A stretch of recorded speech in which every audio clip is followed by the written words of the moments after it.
Welcome inside the CBC Olympics Digital Studio. This is Paris Pulse, day 15. We're live on YouTube. I'm Dale Manucdoc. Happy to be Meg Roberts' wingman anytime. Coming up in today's show, which is our second last show, an impressive medal finish for Canadians as we near the end of these games. We talk with track and field expert Morgan Campbell. And a couple athletes who've won bronze medals are taking note of their condition. We talk closing ceremony rumors. It's sounding very, very Hollywood at this point. And as always, I get you the details of some of the last moments you should be tuning into. But Dale, first, let's start with a moment that Canadians will have a hard time forgetting: the men's 4x100 meter relay gold medal finish yesterday. Yeah, the Canadian men, they get it done in a time of 37.5 seconds. Andre DeGrasse, Brendan Rodney, Jerome Blake, and Aaron Brown. What an unbelievable performance. And I know that it was crazy here. We watched it together live in the CBC Sports newsroom. Things were nuts. People jumping up and down, myself included. It was wild. I think that, yeah, this is us. I think there's shock, amazement. I know that my mouth was wide open, hanging on the floor. And the reason that everyone was going nuts, not just because it's Canadians rooting for Canadians, but I don't think anybody expected Canada to win, Meg. No. You know, there was some, like Andre DeGrasse was nursing a hammy. Yeah. Aaron Brown perhaps had some food issues that caused him to lose some weight. Well, and none of them made it to a finals, That's right? right. Like they didn't have a particularly great games leading up to this. And I think, yeah, the expectations were on the lower side. But I think what happens here is that experience and the experience together propelled them into that gold medal That's finish. exactly what CBC Sports senior contributor Morgan Campbell says. We spoke to him about that race. In Canada, what they had was one sort of smooth exchange, but two more really smooth exchanges. And then Andre just coming straight downhill. They ran fast. If you go look at the splits, Jerome Blake had an 8.9 something on the backstretch. That's moving. And they made their exchanges, and they did what they had to do. And like, if the U.S. wants to mess up their exchanges, that's their problem. But Canada, this quartet, they've been through a lot. We've seen them year after year after year, and they have chemistry, and they execute it, and that's the name of the game. The USA there, obviously not having a great race at all. Noah Lyles, who won the men's 100 meter, he was not involved in that. But he is making headlines, as Noah Lyles does, because of a comment that he made previously earlier in the spring at Relay. Take a listen to that. He spoke to very own Donovan Bailey reacted. Canada and yourself. That's a budding rivalry and simply one to look at. Canada. Is an easy way to humble someone, and that's by spanking them. Oh. I mean, Donovan Bailey is always speaking his mind, and so is Noah Lyles. Yeah. But Noah Lyles comes out on the wrong end of this one. But we spoke about him before. He invites this kind of energy. The internet was waiting to dunk on him again because of the comments that he made against Canada. And what an awesome moment for Andre DeGrasse, obviously, because now this puts him he's tied as the most decorated Olympian. He's tied with Penny Oleksiak, a swimmer. He's got 7 medals now. So he's going down in the history books on his very last event. Just a stellar finish to these games. And more importantly, yesterday was proclaimed Andre DeGrasse Day in Markham. Markham, stand up! That is exciting, and yeah, he deserves all of it. Okay, I want to talk about the next medal finish, which was last night, and that is a silver medal in beach volleyball. Melissa Humana Paredes and Brandy Wilkerson. I thought that this was so exciting. Obviously, they wanted that gold medal, but the chemistry between these two women was outstanding. You could feel how much they love each other, and they played together at York University, so this goes way back. What a great, gritty game. We saw them up at the net. There was some fighting. And then the DJ did something that peace became involved once the fighting happened.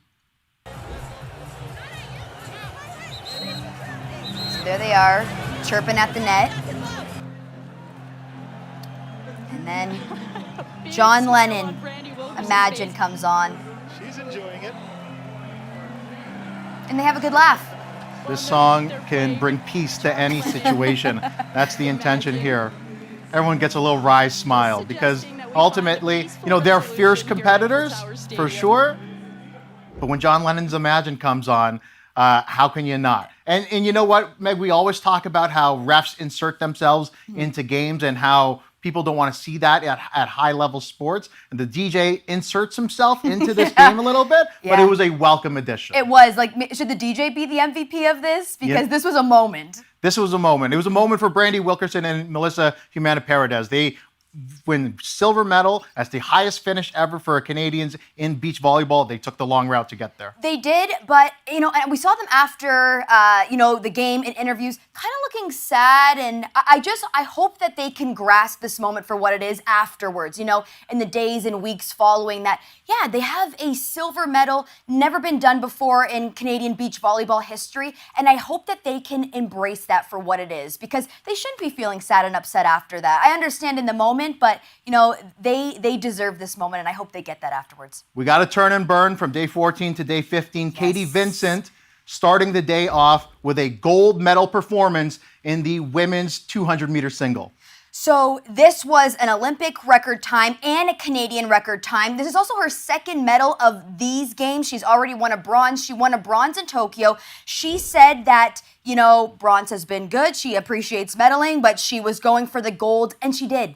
She is approaching canoe GOAT status. This is 4 Olympic races, 3 medals, as you mentioned, 2 bronze, 1 gold. But this really put Canada in a historic position. It gave the country its 25th medal of Paris 2024. It is the most successful games for a non-boycotted Olympic Summer Games in Canadian history. Yeah, and that gold medal bumped us up to 8. At Tokyo, we had Canada had 7 gold medals, so this absolutely was. And just to say one more thing about Katie Vincent is she really was a huge advocate to get women's canoeing into the Olympics, and it wasn't into the Olympics until Tokyo 2020, so she's going to go down in the history books no matter what for just being an awesome Canadian. And that wasn't the end of medals for Canada on day 15 because Marco Arop just won silver medal in the men's 800-meter final moments before we came on air, Meg. And what a close finish that was. Great race. He kind of comes out from the middle of the pack for a great sprint at the end. It was actually the exact same as Katie Vincent's. It was separated by 0.01 seconds. That is unbelievable photo finishes. So here's Canada with 26 medals, 8 gold, 7 silver, 11 bronze. And the bronze medals are making some waves as well, Meg. Yeah, the bronze medals and Canadians have won lots of them. There are a few athletes that have really noticed that the quality of the medal has decreased and that they're noticing some chipping and some tarnishing already. That was really brought to the forefront by American skateboarder Nigel Huston. He posted a video to social media kind of breaking down the breakdowns of this medal. These Olympic medals look great when they're brand new, but after letting it sit on my skin with some sweat for a little bit and then letting my friends wear it over the weekend, they're apparently not as high quality as you would think. Not even a little bit. Look at that thing. It's looking rough, even the front. So I saw a lot of comments that said, this is not something that you should be taking to the beach and having your friends wear. This is something that should be preserved and kept in the box. I really disagree with this because I feel like, it should be if you want to show it off with your friends, bring it to schools, let people kind of engage with this because you work so hard for this moment.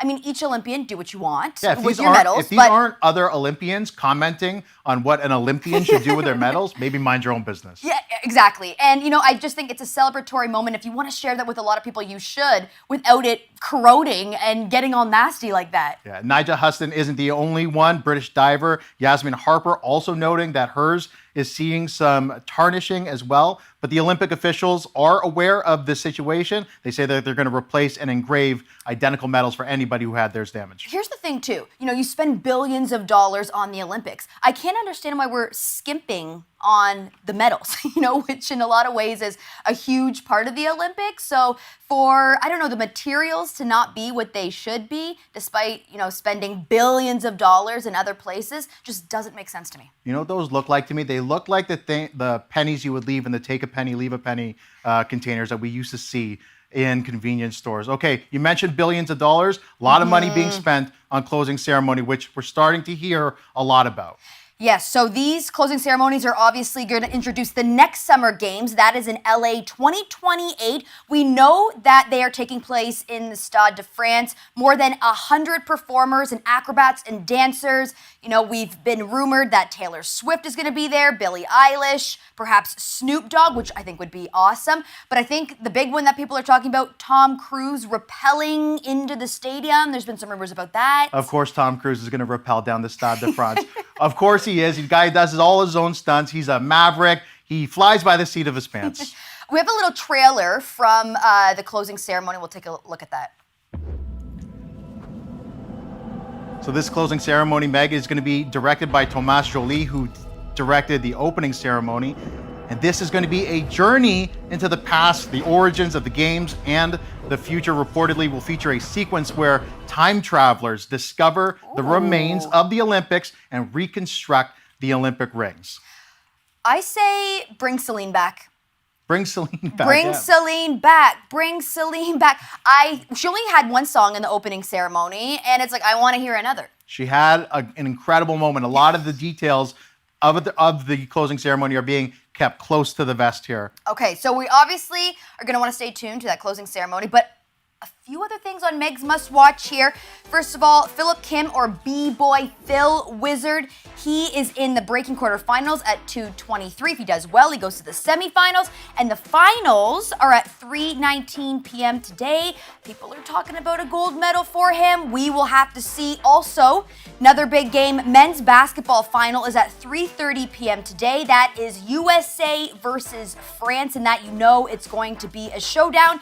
And of course, tomorrow, as I had mentioned, that closing ceremony starts at 3 p.m. Eastern, and you're going to be able to watch all of this on CBC Gem to wrap up these games. I can't believe I'm saying that. Wrap up these games. All of that's going to be for free on CBC Gem, but come back to us for one last show at 1:30 p.m. Eastern, live on YouTube.